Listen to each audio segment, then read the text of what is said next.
What is going on, guys? It is Snorlaxus here, bringing you guys finally again week 9 of the PSBC season 10. So, being week 9, we do have our new teams for our third part of the season here. So my week 9 battle here is against my good pal DJ. We've been buds and in this league together for a long time now. He's one of the first people I got to know pretty well in the draft league format. So I'll be sure to drop some of his links to different stuff in the bio here. But before we get into the actual battle here, I'm going to show you guys our team quick. So let me just get that on screen here. So you'll see dead center there. We are San Diego Snorlaxus. This is our final team for this league, and like I mentioned early on in the season, so for the final playoffs, if I make playoffs here, basically if my understanding is correct, I think you pick and choose mons from any of the 3 teams you drafted, and you basically can remake a 4th team, or I mean, you can always just choose another draft as well. Like you just choose one of your drafts and just go with it, but I believe you can mix and match is the way that we're doing it. So it should be pretty interesting. So I'm hoping to make playoffs here. I'm kind of right on the cusp of in that range at the moment, so I just got to do well these last 4 weeks here. So we do have our team here, and I'll go through it quick. So we got Landorus, Therian, great Z-move user, just really kind of top tier mon in the format right now, so I'm just really happy to get that. Milotic, the mon I use a lot. I think I might even had on one of our previous teams here. You have to take a look at that. Yep, we had it on our last team there. Yep, so Milotic is back. I love Milotic. It's one of my favorite bulky waters, which I love using. We got our golden boy here, Arcanine. He's back. I don't think I've had him this season in the PSBC, but I've had him in the past in other leagues. Picked up Kiram. Rabambi is a new mon to me. I've never used Rabambi before, but it tends to be a fairly popular tier 4 considering it has webs and it's decently fast, has some setup options. Never used it before, but I decided to try and snag it early enough this time to actually get a chance at it just because I really wanted to use it. And so I picked up another thing I've never used before, which is Tauros. Tauros is a very interesting mon, just good speed overall, very respectable attack, a couple good abilities in Sheer Force and Intimidate, as well as decent move pool, both physical and special. Special, I don't expect to use it a whole lot, but I mean, hey, if the match calls for it, maybe I'll throw a special move on there or go for a full special Tauros, we'll see. But then I also got my Mega Scizor, a mon that I am very familiar with. I wanted to have another good U-turner to go with that Landorus key there, something that can eat those ice hits. Just an overall really bulky, good mon to have. But at this point, I really didn't have a very strong special attacker. I mean, I was going to Kiram, which I mean, when I drafted Azelf, I didn't have Kiram yet, I don't think, so I drafted Azelf. I've used it a couple times, really love it. And to build out that, I also grabbed Xurkitree just to get just a full-out special breaker there. Love Xurkitree, haven't used it in a while, so I picked that thing up. As well as, at this point, I wanted a spinner, because I had a couple of defog options. Sure, Landorus. I don't know if, I don't think Rabambi gets it, but yeah, I wanted at least one rapid spinner on the team, so I picked up Delmies, because I didn't have a type of pet. I picked up Delmies, and I rounded it out with Scrafty. Mon I love, lower tier, but very, very good for what it does. Again, it gives me another Intimidator, as well as Shed Skin and some other fun tech there. My 3 Z-movers from the dock yet, but because we still draft, but we got Landorus, Therian is one of my Z-movers, along with Xurkitree and Scrafty. I looked at giving it to Tauros, being my low-tier Z-mover, but Scrafty has seemed too good to give up, considering that it has access to a lot of different tech moves, so it can be really helpful to have, especially with Woke Up and Dragon Dance options for setup. It can be a very powerful attacker. Xurkitree, it is good on its own, but really the only reason you draft it is if you're playing UC moves on it, in my opinion. So, high tier was the Azelf, couldn't do it. Gives it. And Landorus is kind of a no-brainer. That flies either 50 stone. Super great. Again. So I really couldn't pass that up there. But yeah, so now that we've run over the team here real quick for the last 4 battles of the season, we will hop back into battle here. Let me get us all centered up. Yeah, so like I said, this is against our good pal DJ, Saratoga Scizors. He brought Hoopa Unbound, Manaphy, Weezing, Stack Attacka, Alolan Ninetales, and Pyroar. So we both have a low tier normal type end up bringing that, like, you don't see a whole lot in Draft League anymore. So I thought that was kind of funny that we both brought our lower tier normal types there. His Z move options were, I believe, Stack Attack, Hoopa Unbound, and he had one. I can't remember what his other.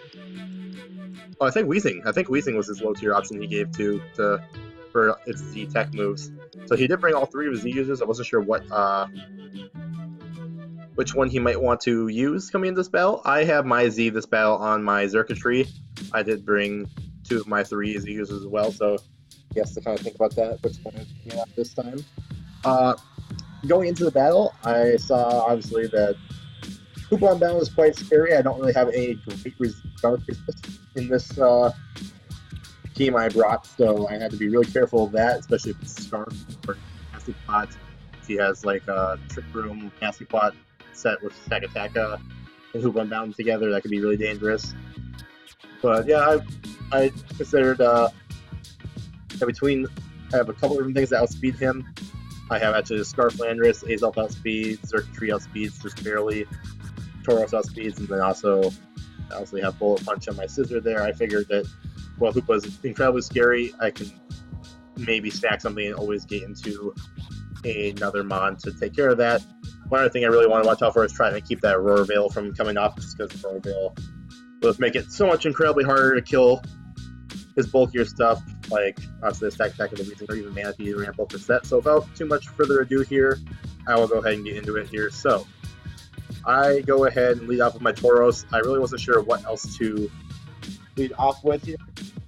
What he had, I assumed he was either going to lead, I thought either Alolan Ninetales or maybe Stack Attack to get up Rocks or Aurora Veil respectfully there, but he left the Manaphy, which I thought was kind of interesting. This is just a very straightforward Tier 4 Life Orb for Tax Tauros. I really didn't have a specific reason for bringing it outside of I thought that it just overall hit most of his team decently hard, and I didn't really have a 6 Mon that I thought was great for the matchup, so I decided to bring it. So my game plan here was just not knowing what he wanted to start with. I was just going to come on in with this Tauros and just deal a bunch of damage, see where it goes. So I just go right for the Double Edge, showing off my Life Orb here because obviously I don't get the sheer force boost off of that at all, but it does really respectable damage there, doing basically like 68% off of him. But the problem with that is that obviously now I'm pretty weakened from the Double Edge and the Life Orb. So I want to see what he would do here. He just goes straight up for the Scald, gets me down to 6. Luckily for me, does not get the burn. So I have a chance to kill him here, but knowing that there's a good chance that he's going to switch out and Double Edge again, his really 2 great switch-ins would be either Weezing, depending on what he thinks I'm going to go for, or Stack Attacka. I was planning on going not for Double Edge again, so either I have Zen Headbutt to hit the Weezing, or Earthquake and Stack Attacka. I decided that I thought the safer of the plays will just going for the Zen Headbutt because it will hit. It should kill the Manaphy, and it will hit both of his options. So I go for Zen Headbutt, but I do miss. Luckily, all in all, it really doesn't matter that much. It would have done very, very minimal damage. So I just go for the Earthquake as he shows off. He gets the Shuriken Berry, gets his Rock Cut, which is unfortunate because I did not bring removal on either Lando or Scizor for this matchup. But luckily, I don't really have anything that gets heavily damaged by rocks anyway. So here I come into my Azelf. He doesn't obviously know what I am yet, as I just had come in. He doesn't know if I'm set up or anything. I assume here that he wants to stay in the Stack Attacka, since it has rocks, it's probably to protect Stack Attacka, or a bulky set probably isn't meant to be a sleeper or anything, so I have the Hidden Power Fighting, so I do take out the Stack Attacka. If he goes to the Pyroar, which I thought this was kind of an interesting move here, just because obviously with that Hidden Power, I was likely either fighting or ground, and either way I'd hit this Pyro super effectively. So I don't know if he just didn't want to take damage on anything else, like because obviously if Hoopa's not scarfed, or if like Manaphy Weird isn't scarfed, or if anything, like yeah, if he doesn't have a scarf, or he really can't outspeed this Azelf, so I decided to stay in to see if this Pyro scarf. It's not. I do again really good damage with my Azelf here. I am Expert Belt. Hidden Power Fighting does a good amount of damage because he is facing out the Hyper Voice. But the one thing I did see there was basically the damage that he had to be stacked. He could not possibly be anything else to be able to kill my A's off him. So I felt very safe, although a little wary going into Scizor. Just knowing that, I mean, obviously he kept bringing it up 4 times a week to a fire move. You know, a fire type is never a smart idea, but I felt pretty confident with my counts that he couldn't possibly be anything else other than specs. So he comes in here, and I fully expect here that since the stack attack has got his only rate switch in would be either to sack the Manaphy or to let Weezing come in. Or, I mean, he could sack the Pyro as well, but I feel like Pyro around. So I go ahead and I'm just going to go for the U-turn here, Mega Evolve on up as the Weezing comes in. So I do very minimal damage. We don't see an item right away, so he's not running helmet. And I go in my Zerker here to show the Black Switch. So my plan here was I really, obviously, Scizor can't touch the Weezing pretty much at all. I had Superpower, Roost, and Bullet Punch along the U-turn, so I can do very minimal damage with Bullet Punch and get Flamethrower or anything like that. He's gonna easily probably 2-kill me, maybe 0-kill me depending on his investments, but Lando really can't touch him that great. Sure, I have Stone Edge, I have Facade if he were to burn, so I can come in and duelist me or toxic me or something that can start dodging him out. But Xerxes is kind of a no-brainer option for me. He really can't take special hits as well as he could physical hits, as well as he did not bring any sort of an electric immunity, or resist even. I can't remember what his grass type was, but I know his ground type was Flygon, so he didn't Flygon, and he had dead. But, so I see this as a perfect opportunity here to try to start setting up. So I am going to go ahead and show off my Z move here as he goes into Manaphy, probably trying to attack it. I have to de-hypnosis, and I do get the hypnosis to actually hit. So I get my speed boost, put him to sleep, and here all I gotta do at this point now is I tail glow on up once, he stays asleep, and unfortunately for him that means it's game over. He says GG and this guy would see. So at that point I assume that he doesn't have any sort of a sash on the Ninetales or the Hoopa or a Scarf or anything like that. So yeah, he just comes with Ninetales, get that kill up, but at this point I'm just able to Thunderbolt away. I also did have Dazzling Gleam to hit both his grass type, whatever it was, I can't remember that's Flygon, but at this point it doesn't matter. Xerxes is able to clean up for a solid 4-0 here to finish off PJ. Great name to him. Like I say, he's a good so we should put some of his info down in the description there. But yeah, let me hop back over to the PSBC doc here. I guess we can actually check to see what his grass type was. Yes, he's a Saratoga Scizors there. Serena. Grass option, and then he also had Jolteon, so I felt like Dazzling Gleam was my best. I could have gone Hit Power Ice to hit the Serena Flygon. I felt Dazzling Gleam hit each of them a little more powerful, and then, especially if I should have no problem cleaning that up, so I felt pretty safe doing that. Going back to the homepage line here quick, you can see we have the doc updated through week 6 only currently, because we ended up extending week 8. We extended week 8 into the following week just because we were still working on the draft for the following 4 weeks, and we couldn't